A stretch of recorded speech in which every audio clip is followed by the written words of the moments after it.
Obrigado, Jesus, porque seus caminhos que Deus fez com que eu me posicionasse. Tem outro microfone aqui? Exatamente o momento que mudou de verdade a minha vida. Eu estava aqui em Angola, os amigos prepararam um encontro comigo e com o profeta Reinhard Hitler. Eu não queria ir a este encontro, eu não queria encontrar com profeta nenhum, eu nem acreditava na existência de profetas. Eu não acreditava em muita coisa.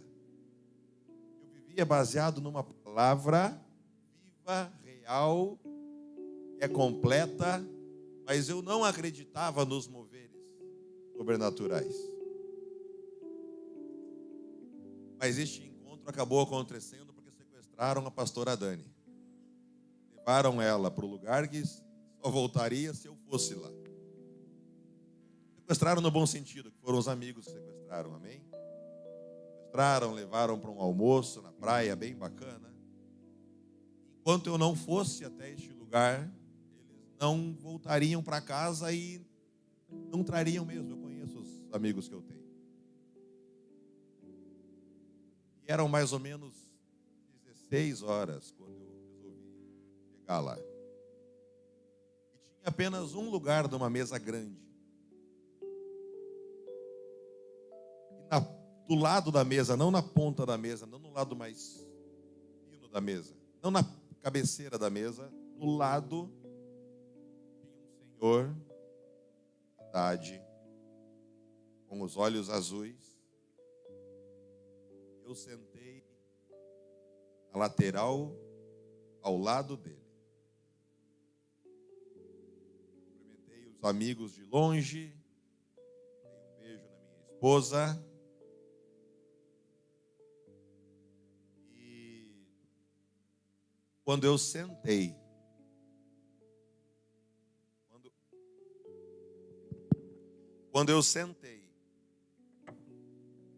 e foi como se o próprio Deus estivesse olhando para mim. Pela primeira vez, eu realmente senti como se Deus olhasse através dos olhos daquele homem, com um amor tão grande, mas tão grande e tão constrangedor. E ali, naquele instante, eu decidi gastar a minha vida aos pés de Jesus. Naquele instante, de verdade, para frente, tudo mudou. Meu posicionamento realmente mudou. Deus age como quer, da forma que Ele quer, a hora que Ele quer. Deus não está numa caixinha, mas normalmente Deus usa homens e mulheres para agir. Você foi constituído reino e sacerdócio. Você foi constituído reino e sacerdócio. Você carrega a autoridade no nome de Jesus. Você tem que fazer muita coisa para servir ao reino.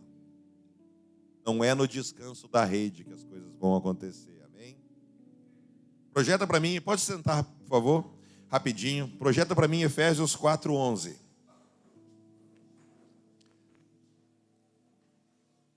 A partir daquele momento, a minha mente se abriu para isso aqui. E Ele mesmo deu uns para, diga comigo, apóstolos, outros para profetas, outros para evangelistas, outros para pastores e outros para doutores ou mestres. Jesus atuou como, ou agiu como, para ficar mais fácil, apóstolo, profeta, evangelista, pastor e mestre. Mas ele gostava de ser chamado de o bom pastor, porque o principal é o pastoreio. Quando Jesus encontra com Pedro para Pedro ser redimido, ele fala o quê? Pedro, apacenta as minhas ovelhas. E ele fala novamente, Pedro, apacenta as minhas ovelhas. E ele fala novamente, Pedro, se tu me amas, apacenta as minhas ovelhas. Porque nós precisamos ser cuidados por Deus, amém? Jesus é representado plenamente pelos 5 ministérios atuantes, vivos e eficazes. Próximo versículo, por favor. Querendo o aperfeiçoamento dos santos, de quem? De nós, igreja. Para a obra do quê? Do ministério. Para a edificação do quê? Do corpo de Cristo, da igreja. Próximo. Até o quê? Até que os 5 ministérios atuando juntos mostrem à igreja a unidade da fé e ao conhecimento do Filho de Deus e ao homem perfeito e à estatura completa de Cristo. Aleluia! Não adianta ser apenas pastor. Uma igreja que flui só no pastoreio não vai mostrar a magnitude de Cristo. Uma igreja que flui uma igreja só com profeta não vai manifestar a plenitude de Cristo. Uma igreja só com apóstolo não vai manifestar a plenitude de Cristo. Uma igreja só com evangelista não vai manifestar a plenitude de Cristo. Mas a palavra diz que os 5 ministérios equilibrados, caminhando juntos para a edificação do corpo, até que cheguemos na unidade da fé, vai representar a plenitude de Cristo. É por isso que nós devemos ser unidos. É por isso que nós devemos ser um, para que unidos representemos Cristo. Nós pertencemos a uma família. Jesus não veio para a terra para criar denominações, profeta. Jesus não veio para a terra para criar a família do reino, não veio para a terra para criar a mentalidade do reino, presbiteriana, metodista, batista. Jesus veio resgatar a sua família. Então todos pertencemos à família do reino de Deus, amém? Aleluia. Os ministérios vêm se perdendo, mas também vêm sendo resgatados. Amém? Você é constituído reino e sacerdócio, para no nome de Deus você ser autoridade e atuar alterando essa realidade deste mundo caído. Exerça essa autoridade no nome de Jesus. Amém? E falando em autoridade, quero que vocês me ajudem a receber meu amigo, homem de Deus, autoridade de Deus nessa terra. Dá uma salva de palmas para ele, o profeta Josafá.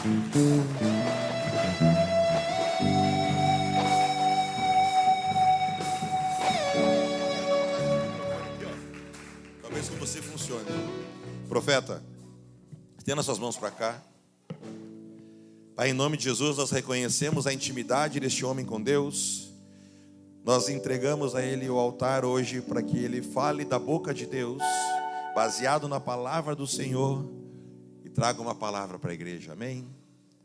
Que Deus fale através do profeta para a sua vida, seja usado ou usado no fogo de Deus.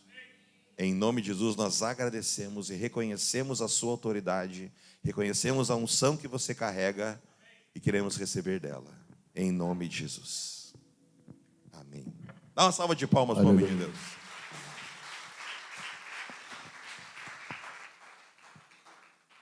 Quantos estão felizes nessa manhã, digam glória a Deus.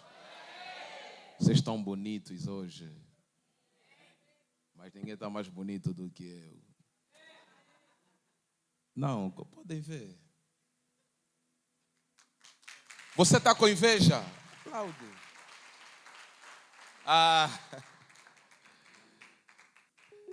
Eu estou muito feliz por estar aqui com vocês. É uma honra estar aqui com vocês. Estou vendo muitas caras que eu conheço. E a primeira vez que eu estive aqui, não estava assim tão bonito. Alguma coisa mudou. Mas eu creio que não vai demorar muito tempo. Apesar de que vocês estão aqui de passagem nesse lugar, esse lugar vai ficar melhor ainda. Amém? Eu quero louvar a Deus pela vida do reverendo e pastor, meu irmão Adriano, que nos convidou para estarmos aqui para encerrar essa festa da família do reino, esse tempo de celebração. É um prazer. Desde que estávamos a vir, eu não sabia o que eu poderia falar aqui. Então, até agora eu não sei nada. Estou aqui buscando as ideias. Ok. Pastora Dani, muito obrigado pela recepção. O casal aí, Deus abençoe poderosamente. O Felipe que está aí, o Matias e a sua esposa, essa senhora querida. Ela, na primeira reunião que temos, ela fala mais do que eu, mas naquele dia teve que me ouvir. E hoje é teu dia. Hoje é teu dia. Eu vou sair daqui, tu é que vai pregar hoje. Eu também me fiz acompanhar, estou acompanhado com a minha equipe, alguns membros da mentalidade do reino estão aqui. Vamos se colocar em pé, por favor. Quem é da MDR? Não, são os da MDR. Se coloca em pé. Amém. Veja só como é que eles estão bonitos. Estão bonitos ou não estão? Oh, fala com raiva. Diga glória a Deus. Tomem vossos assentos. Deus os abençoe. São nossos filhos espirituais que estão aqui conosco. Porque aqui se acontecer uma bomba atômica, o pai não está sozinho. Eles vão me dar uma ajuda. Se eu partir uma perna, aí eles vão meter uma cadeira de rodas. Se as mãos estiverem cansadas, eles vão colocar pedra. Então isso é uma lei. Também quero apresentar para vocês a minha vitamina C. Vocês já sabem. Calma. Não existe mulher no universo mais bonita que minha mulher. Vem aqui em frente.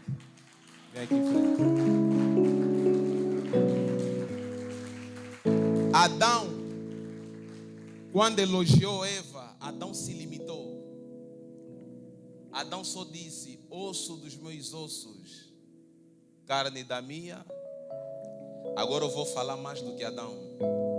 Língua da minha língua, a mente da minha mente, minha riqueza escondida nos lugares secretos, a bênção profetizada para mim antes de eu nascer.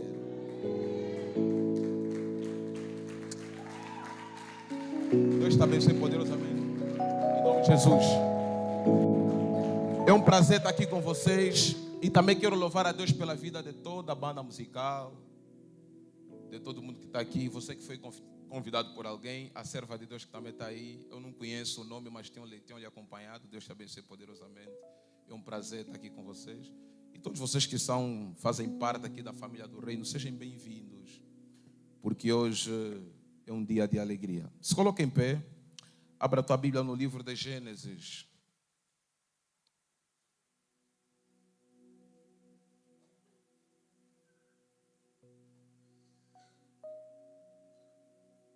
Gênesis capítulo 3. Vamos ler Gênesis capítulo 3 e Gênesis capítulo 11.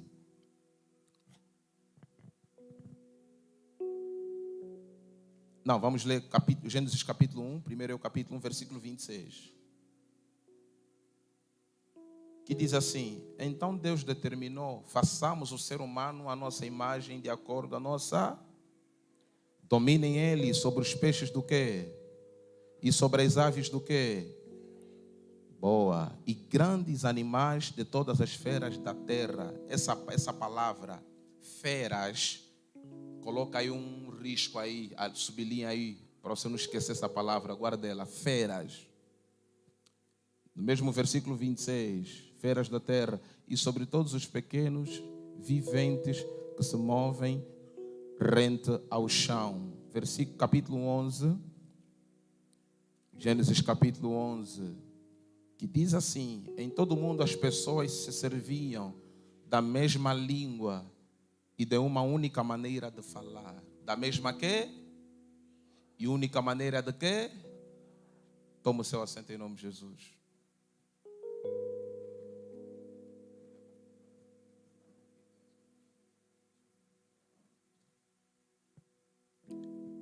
Queridos, é um prazer mais uma vez estar aqui com vocês. E se existe uma coisa que eu sempre sonhei e amei em toda a minha vida, não é fazer uma faculdade. Não estou a dizer que vocês não podem fazer, façam. Mas para mim não deu. Não deu porque eu descobri meu propósito tão cedo e investi nele.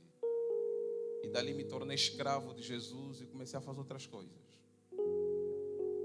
Mas o sonho de todo jovem que veio de uma família que não tem muito poder financeiro, o sonho é se formar para amanhã sustentar a família. A família. Mas só que na Bíblia Sagrada, nem todo mundo vai seguir o mesmo processo da terra. Existem 2 processos para você prosperar, não 3. Ou você prospera trabalhando duro, se formando, investindo no teu potencial.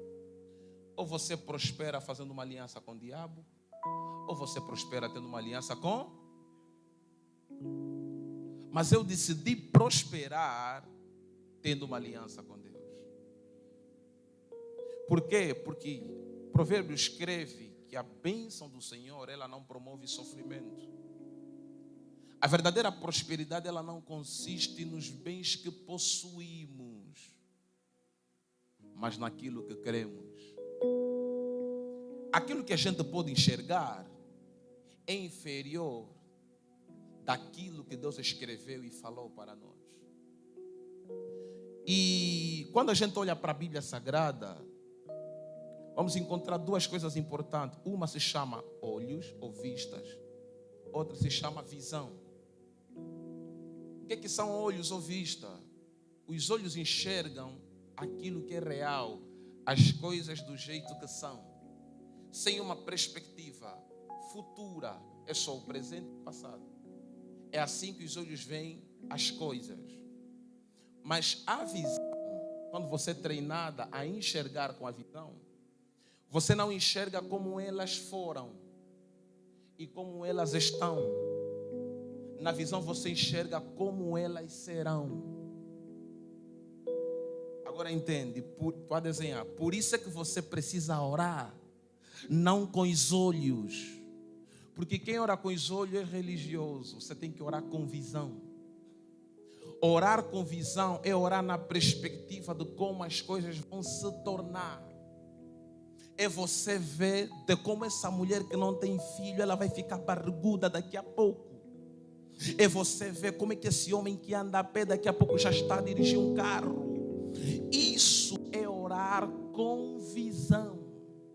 É você chegar para a tua empresa, ver ela como uma estrutura pequena e você está a olhar algo grande no futuro. Isso é orar com... E Deus não colocou olhos em Adão, Deus colocou visão. Não estou ouvindo nenhum amém? Ok, vamos devagar. Deus colocou visão em Adão. Em Gênesis capítulo 1, no versículo 26, quando a Bíblia diz que Deus criou Adão sua imagem e semelhança, não estrutura física. Deus compartilhou poderes. Deus compartilhou habilidades com Adão. E a primeira habilidade que ele compartilha no capítulo 1, se chama a habilidade da administração, ou chamada de gestão. A terra foi dada para Adão gerir a terra, e não para a terra gerir. Tudo aquilo que os olhos podem ver, Deus nos deu para governar. Tudo aquilo que os nossos olhos não podem ver, nós governamos através do Espírito, por conta do poder que adquirimos em Cristo Jesus. Aquilo que vimos se chama realidade. Aquilo que não vimos são chamados de coisas espirituais. E a primeira habilidade que Deus dá para Adão, no versículo 26, é a habilidade da gestão. Adão toma a terra, governa ela, do animal pequeno aos mais grandes. Um grande pastor que dizia o seguinte, eu não lembro aqui o nome dele, ele dizia que os dinossauros não existem, ou nunca existiram. Que isso aí é coisa da mente humana, isso aí, ok. Mas está na Bíblia. Até porque os ossos que foram encontrados no México não são meus. Eles existiram. Só que como é que eles pararam de existir? Eles estão na classe das grandes feras. Como é que eles pararam de existir? A resposta está no capítulo 1, no versículo 1 e no versículo 2. Bereshit bara Elohim, no princípio criou Deus os céus e a terra. A terra era sem forma. Só que esse texto aqui está complicado. O certo não é era sem forma. O correto é a terra deixou de ter forma.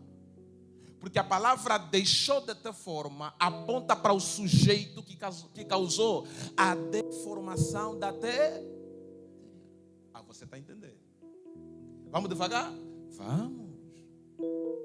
A queda de Luzbel, a queda de Satanás, trouxe um cataclisma na terra, feriu a terra. Por isso é tanto que, quando a Bíblia diz que a terra era sem forma, ali já passam milhares de anos.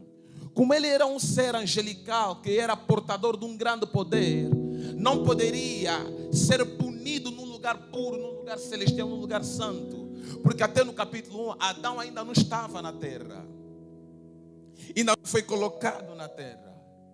A terra foi dada como presente para alguém que desonrou. Existem 3 maiores dores no planeta Terra: a dor da perda de um ente querido, a dor da traição e a dor da desonra. São essas 3 dores. Um homem traído já não é o mesmo homem. Por isso é que raramente o homem perdoa uma traição. A mulher pode aguentar 30 mil traições, verdade ou mentira? Mas o homem não. Já se perguntaram por quê? Porque quando o homem é traído, ele perde a sua coroa. Nenhuma mulher perde a coroa quando ela é traída. Por isso é que na linguagem vulgar chamam de chifre. É a substituição da coroa para Vamos devagar. Adão, antes de ser colocado no bem Éden, Satanás é expulso dos céus. Ao cair para a terra, ele choca a terra. Na ciência chamado de era glacial. Os cientistas dizem que há 6 milhões de anos o cometa chocou com a terra e feriu a órbita. A terra entrou em estado de deformação. Isso nós encontramos em Lucas, quando Jesus fala que eu via Satanás cair como um raio. Esse raio cai no versículo 1, no versículo 2. Esse raio bate, pá! Tudo aquilo que era puro, tudo aquilo que era honesto, tudo aquilo que era perfeito e bonito, entrou em estado de deformação, porque esse ser de alto poder e qualidade deformou a criação. Ali nós encontramos uma coisa: Deus forma, o diabo deforma, Jesus transforma e a igreja reforma. Por isso é que todas as vezes que você estiver a viver um momento crítico na tua vida, quem vai te atacar na primeira instância é o diabo que deforma. Para quê? Para te dar a entender de que tu não mereces absolutamente nada. Por isso é que você que está aqui, você é maior que Adão. Você é maior que o diabo. Vais entender depois, tranquilo, relaxa. Tu és maior que Adão. Por quê? Adão lhe deram jardim, lugar perfeito, desertou. Adão não tinha a presença do Espírito Santo dentro dele. Adão não era considerado morada de Deus. Adão era considerado criatura de Deus. Mas tem uma coisa diferente entre você e Adão. Você agora é morada de Deus. Não é por causa do primeiro Adão que nos desenrolou no jardim, mas é por causa do segundo Adão que morreu na cruz do Calvário, que hoje você se tornou morada de Deus, filho de Deus, geração eleita, menina dos olhos dele. Então eu quero saber quantos nessa tarde são maiores do que Adão. Não sinta medo, levanta da cadeira e dá um grito de glória.